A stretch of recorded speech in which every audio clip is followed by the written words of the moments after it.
தனம் தரும் கல்வி தரும் ஒரு நாளும் தளர்வறியா மனம் தரும் தெய்வ வடிவும் தரும் நெஞ்சில் வஞ்சமில்லா இனம் தரும் நல்லன எல்லாம் தரும் அன்பர் என்பவர்க்கே கனம் தரும் பூங்குழலாள் அபிராமி கடைக்கண்களே.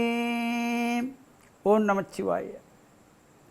மேன்மைகள் சைவ நீதி விளங்குக உலகமெல்லாம். நோயற்ற வாழ்வே குறைவற்ற செல்வம்.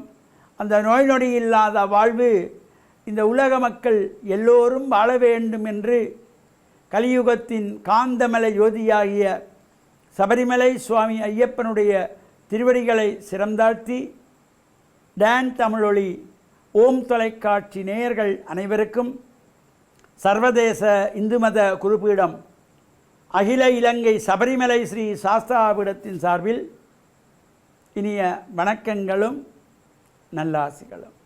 இன்றும் மங்களகரமான விஸ்வாவசு வருஷம் வைகாசி மாதம் 28ஆம் நாள் 11/6/2025 புதன்கிழமை. இன்று மலர்ந்திருக்கின்ற இன்றைய பொழுதும் நம் எல்லோருடைய வாழ்விலும் எல்லா விதமான சிறப்புகளும் வெற்றிகளும் கிடைக்க வேண்டும் என்று இறைவனை பிரார்த்தித்து பெற்றோர்கள் பெரியோர்கள் குருவானவர்கள் ஆசிரியர்களையும் வணங்கி அவருடைய அன்பையும் ஆசையையும் பெறுகின்ற பொழுது எந்த நாளும் நமக்கு நல்ல நாள். இன்று புதவாரம் என்கின்ற புதன்கிழமை. இந்த வாரங்களுக்குள்ளே ஒரு அற்புதமான நாள், சிறப்பை தரக்கூடிய நாள், உயர்வுகளை தரக்கூடிய நாள், ஒரு அபரிமிதமான சக்தியை கொடுக்கின்ற நாள் இந்த புதன்கிழமை. சுபகாரியங்கள் செய்வதற்கு மிகவும் ஒரு அற்புதமான நாள். அதனாலே தான் பொன் கிடைத்தாலும் புதன் கிடைக்காது என்பார்கள். ஒரு வீட்டிலே கிரகப்பிரவேசம் செய்ய வேண்டுமா, ஒரு வீட்டிலே நிச்சயதார்த்தம் திருமணத்துக்கான நிச்சயதாம்பூலம் செய்ய வேண்டுமா, புதன்கிழமையில் செய்ய வேண்டும். திருமணத்தை செய்ய வேண்டுமா, புதன்கிழமையில் செய்ய வேண்டும். ஒரு ஆலயத்திலே கும்பாபிஷேகம் செய்ய வேண்டுமா, புதன்கிழமையில் செய்ய வேண்டும். குடிபுல செய்ய வேண்டுமா, புதன். இவ்வாறு அந்த புதன்களை அவ்வளவு ஒரு சிறப்போடு கூடியது என்ற நல்ல சிந்தனையோடு நாளைய தினம் வியாழக்கிழமை. நாளை திருஞான சம்பந்தமூர்த்தினாருடைய குருபூஜை.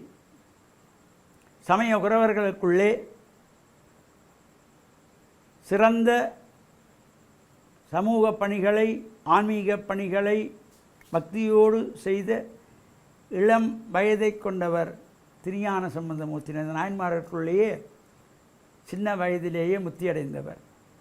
சிறு குழந்தையாக இருக்கிற பொழுதே இறைவனை வேண்டி இறைவனிடத்திலே இருந்து சிவனும் சக்தியுமாக இடவாரூடராக ஆரோகணித்து ஞானப்பால் கொடுத்து ஞான சம்பந்தம் ஏற்படுகின்ற வகையிலே ஞான சம்பந்தரானார். இந்த 3 வயதிலேயே இறையருளை பெற்றவர். அந்த ஞானசம்பந்த பெருமானுடைய குருபூஜை நாள் நாளைய தினம். இந்த குருபூஜை பாடசாலைகள் மட்டுமல்ல, ஒவ்வொரு ஆலயங்களிலும் கண்டிப்பாக செய்ய வேண்டும்.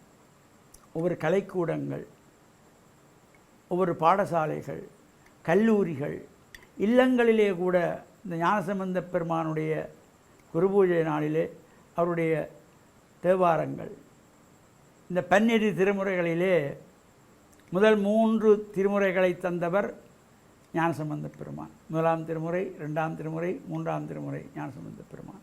அவர் முதல் பாடிய தேவாரமே தோடுடைய செவியன் விட ஏறியோன் தூவன் மதிசூடி காடுடைய சுடலை பொடி பூசி என் உள்ளம் கவர் கல்வன் ஏடுடைய மலரால் உனை நாட்பணிந்து ஏத்த அருள் செய்த பீருடைய பிரம்மாபுரமவிய பெம்மான் என்று இந்த முதலாவது தேவாரத்தை பாடியவர். 3 வயது குழந்தையாக இருக்கின்ற பொழுது இறைவன் மீது பக்தி கொண்டதனாலே இறையருளை பெற்றவர். பல்வேறு பணிகளை செய்திருக்கிறார். பல ஆலயங்களும் சென்று இந்த தேவாரங்களை எல்லாம் பாடியிருக்கின்றார்கள். அவருடைய இந்த குருபூஜை இது அடுத்த சந்ததிகள், இந்த மாணவ செல்வங்களுக்கு ஞானசம்பந்த பெருமானுடைய சிறப்புகள், அவர் செய்த அற்புதங்கள், அவர் பெற்ற அனுக்கிரகங்கள், அவர் செய்த பணிகள், அவர் பாடிய தேவாரங்கள் இவற்றையெல்லாம் சிறப்பாக பிள்ளைகள் அறிந்து கொள்ளுகின்ற வகையிலே இந்த பாடசாலை மாணவர்களுக்கு இவற்றையெல்லாம் நாம் ஊக்குவிக்க வேண்டும், தெரிவிக்க வேண்டும். அவர்களை இந்த ஞானசம்பந்த பெருமானுடைய வரலாறை சொல்லிக் கொடுத்து அவர்களை பேச வைக்க வேண்டும். தேவாரங்களை, இந்த திருமுறைகளை பன்னிசையோடு பாட வைக்க வேண்டும். இசையோடு பாடுகின்ற பொழுது அதற்கு ஒரு தனித்துவமான சிறப்பு. அவ்வாறு சிறப்போடு கூடியவராகிய ஞானசம்பந்த பெருமானுடைய குரு பூஜை நாளைய தினம் இந்த வைகாசி மாதத்து மூல நட்சத்திரம். வைகாசி மூலத்திலே அவர்கள் முத்தியடைந்த நாள்.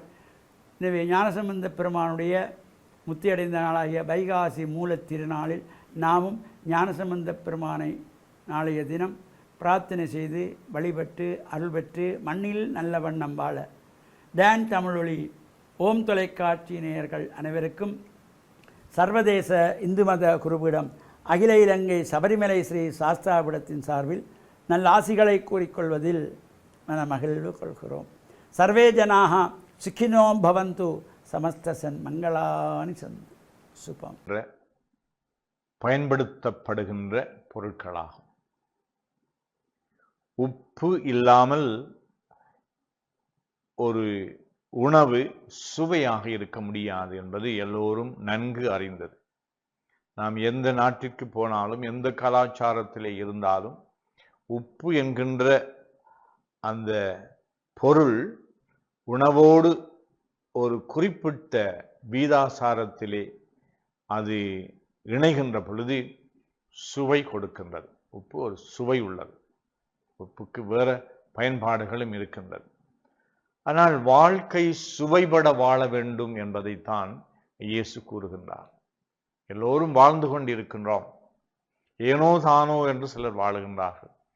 ஏன் தான் இந்த உலகத்திலே இருக்கின்றேன் என்று சிலர் நொந்து கொள்வார்கள். இப்படித்தான் வாழ வேண்டும் என்று சிலர் தங்களுடைய வாழ்க்கையை இறுக்கமாக்கி கொள்ளுவார்கள்.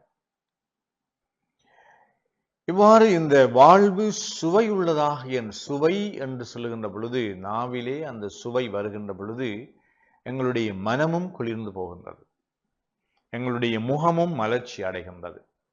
ஒரு சுவையான உணவை உண்ணுகின்ற பொழுது எங்களுடைய மனம் குளிர்கின்றது, எங்களுடைய மனம் சந்தோஷப்படுகின்றது.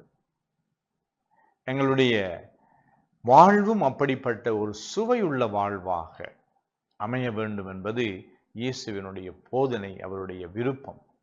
நாங்கள் அன்பு செய்கின்றவர்கள் அவர்கள் இன்பமாக மகிழ்ச்சியோடு இருக்க வேண்டும், சுவையுள்ளவர்களாக இருக்க வேண்டும். அவர்களுடைய பேச்சிலே, அவருடைய நடத்தையிலே, அவர்களுடைய எண்ணங்களிலே, அவர்களுடைய உறவாடல்களிலே அவர்கள் சுவையுள்ள மனிதர்கள் என்று நாங்கள் பார்க்கின்ற பொழுது இது ஒரு உபமானத்தினூடாக இயேசு சொல்லுகின்றார். ஆனால் கிறிஸ்தவ வாழ்வு இயேசு எங்களிடமிருந்து எதிர்பார்ப்பது நாங்கள் எங்களுடைய முகத்தை விகாரமாக வைத்துக் கொள்ள வேண்டும், அல்லது நாங்கள் மற்றவர்களை உறவாடுகின்ற பொழுது உரையாடுகின்ற பொழுது கடினமானவர்களாக இருக்க வேண்டும் என்பதல்ல. சுவையுள்ள ஒரு வாழ்வு, தரமான வாழ்வு, அழகான வாழ்வு, இப்படிப்பட்ட வாழ்வு உங்கள் அனைவருக்கும் அமைவதற்கு நாங்கள் ஆண்டவர் எதை சொல்ல விரும்புகின்றார், எப்படி இந்த இயேசு ஒரு சுவையுள்ள மனிதனாக இருந்தார் என்பதை நாங்கள் சிந்திக்கின்ற பொழுது எங்களுடைய எவ்வாறு இந்த உணவு சுவை உள்ளதாக இருக்கின்றதோ அவ்வாறு எங்களுடைய பேச்சு சுவை உள்ளதாக இருப்பதற்கு எங்களுடைய எண்ணங்கள் சுவை உள்ளதாக இருக்க வேண்டும். எங்களுடைய எண்ணங்கள் சுவை உள்ளதாக வருவதற்கு எங்களுடைய இலக்குகள், எங்களுடைய இலட்சியங்கள், கோட்பாடுகள், கொள்கைகள் சுவையுள்ளதாக இருக்க வேண்டும். உள்ளத்தின் ஆழத்தில் இருந்துதான் எங்களுடைய இந்த வாழ்வு மலர வேண்டும். ஆனால் உங்களுடைய வாழ்வு சுவையுள்ளதாக இந்த நாளிலும் எந்நாளிலும் அமைவதற்கு, மற்றவர்களுடைய வாழ்வையும் நாங்கள் சுவையுள்ளதா வாழ்வாக மாற்றுவதற்கு எங்களுடைய பங்களிப்பை, நாங்கள் பேசுகின்ற எங்களுடைய இனிமையான பேச்சு, ஆறுதல் வழங்குகின்ற பேச்சு, அவர்களோடு நாங்கள் மென்மையாக பொறுமையாக பழகுகின்ற தன்மை, இவற்றினூடாக மற்றவர்களுடைய வாழ்வையும் சுவைப்பட நாங்கள் மற்றவர்களுக்கு எங்களுடைய பங்களிப்பையும் பணியையும் ஆற்றுவதற்கு இறைவன் உங்களுக்கு இந்த நாளிலே அருள் கூறுவாராக. ஆமென்.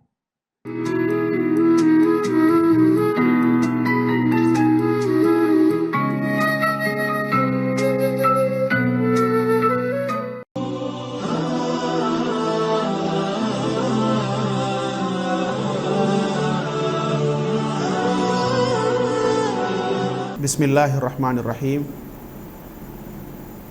இஸ்லாமிய நற்சிந்தனையோடு இணைந்திருக்கக்கூடிய பார்வையாளர்கள் அனைவருக்கும் அஸ்ஸலாமு அலைக்கும் வரஹ்மத்துல்லாஹி வபரகாத்துஹு. இன்றைய நற்சிந்தனையில் இஸ்லாம் மார்க்கம் ஒரு முழுமையான வாழ்க்கை திட்டத்தை மனித சமூகத்திற்கு அறிமுகப்படுத்தி உள்ளது என்பதை தொட்டு காட்டலாம் என்று ஆசைப்படுகின்றேன். புனித தீனுல் இஸ்லாத்தை பொறுத்தவரைக்கும் ஒரு மனிதனுடைய வாழ்க்கையை முழுமையாக நெறிப்படுத்தக்கூடிய போதனைகளை உள்ளடக்கிய ஒரு மார்க்கமாகும். இந்த உலகத்திலே தோன்றிய அறிமுகம் செய்யப்பட்ட இந்த தீனுல் இஸ்லாத்தை பொறுத்தவரைக்கும் ஒரு மனிதனுடைய தனிப்பட்ட வாழ்க்கை, குடும்ப வாழ்க்கை, சமூக வாழ்க்கை, அரசியல் வாழ்க்கை அனைத்தையும் நெறிப்படுத்தக்கூடிய வழிகாட்டல்களையும் அறிவுரைகளையும் ஆலோசனைகளையும் எங்களுக்கு முழுமையாக சொல்லியிருக்கின்றது.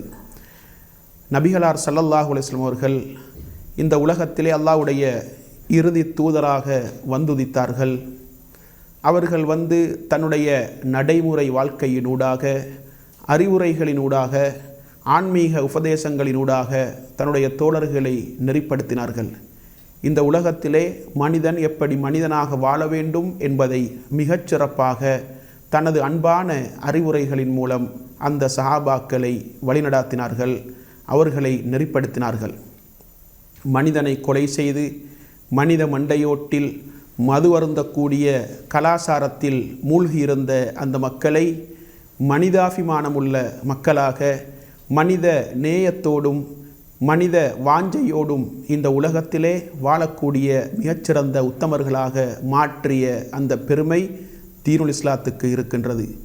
எந்த அளவுக்கென்றால், இந்த உலகத்திலே ஒரு மனிதன் சந்திக்கக்கூடிய பிரச்சனைகள், ஒரு மனிதனுடைய சிக்கல்களுக்கு தீர்வுகளை முழுமையாக இந்த மார்க்கம் சொல்லிக் கொடுக்கின்றது. அதே போன்று இந்த உலகத்திலே மனித சமூகத்திற்கு எதுவெல்லாம் நன்மை பயக்குமோ அந்த விடயங்களை எல்லாம் தேடி தேடி அல்லாஹ்வின் தூதர் ஸல்லல்லாஹு அலைஹி வஸல்லம் அவர்கள் மனித சமூகத்திற்கு கற்றுக் கொடுத்தார்கள். எதுவெல்லாம் இந்த உலகத்தில் மனித சமூகத்திற்கு கேடு விளைவிக்குமோ, தீங்கு ஏற்படுத்துமோ அந்த விடயங்களை எல்லாம் தேடி தேடி அல்லாஹ்வின் தூதர் ஸல்லல்லாஹு அலைஹி வஸல்லம் அவர்கள் மனித சமூகத்திற்கு எச்சரிக்கை செய்தார்கள். எனவே இந்த உலகத்திலே சஹாபாக்களுக்கு அறிவுரைகளை நபிகளார் ஸல்லல்லாஹு அலைஹி வஸல்லம் அவர்கள் எப்படியெல்லாம் தேடி தேடி கற்றுக் கொடுத்தார்கள் என்பதைத்தான் அபூதர் அல் கிஃபாரி ரலியல்லாஹு அன்ஹு அவர்கள் மிக தெளிவாக சொல்லுகின்றார்கள். எப்படி ரசூலுல்லாஹி ஸல்லல்லாஹு அலைஹி வஸல்லம் அவர்கள் எங்களுக்கு எல்லா விடயங்களையும் கற்றுத்தந்தார்கள். எந்த அளவுக்கென்றால், வானத்தில் ஒரு பறவை சிறகடித்து பறந்தால் அதிலிருந்தும் ஒரு செய்தியை நமக்கு நபிகளார் கற்றுத்தருவார்கள் என்று சொல்லுகின்ற அளவுக்கு மிக தெளிவான அறிவுரைகளை நபிகளார் ஸல்லல்லாஹு அலைஹி வஸல்லம் அவர்கள் தோழர்களுக்கு சொல்லிக் கொடுத்தார்கள்.